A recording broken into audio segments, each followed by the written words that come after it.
Հարգելի քաղաքացիներ, բարի օր ձեզ։ Ուզում եմ ներկայացնել ամփոփ տեղեկատվություն Հայաստանում սուրշնչական վարակներով համաճարակային իրավիճակը։ Մենք ամենօրյա մոնիտորինգ ենք իրականացնում թե հիվանդացության եւ թե ԱԱՊ հիվանդանոցային օղակ եւ շտապ օգնության ծառայության դիմելության աճի մասով եւ իհարկե մանկապարտեզներում եւ դպրոցներում բացակայությունների թվի մասով։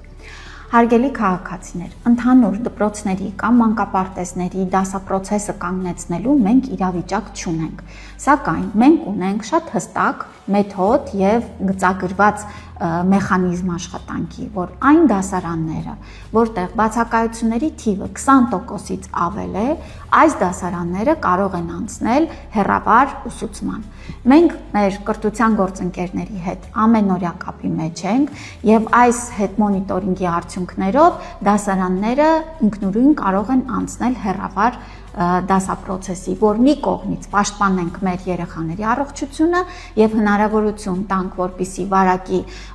այդ դպրոցներում կոնկրետ իջնի թվաքանակը, բայց մյուս կողմից էլ չխաթարենք ընդհանուր հանրապետությունով դասապրոցեսը։ Եվ նորից եմ ուզում կրկնել, ընդհանուր առմամբ համաճարակաբանական գործիքները պետք է ճիշտ կիրառվեն եւ այս վերջերս անընդհատ քաղաքացիների կողմից այս հորդորներն են հնչում, ուզում եմ դուք իմանաք, տեղեկացված լինեք, որ բոլոր գործիքները կիրառվում են ըստ ցուցման եւ եթե լինի համաճարակաբանական այնպիսի իրավիճակ, որ կարիքը կլինի ընդհանուր դասապրոցեսի մասին որոշումներ կայացնել, ապա մենք դա կանենք, սիրելի քաղաքացիներ։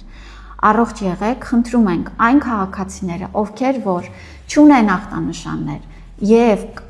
կարող են պատվաստվել, օր առաջ պատվաստվեն, որովհետև այսօր շրջանառվող գրիպի շտամը ատիպիկ շտամ է եւ բավական ագրեսիվ է։ Դրա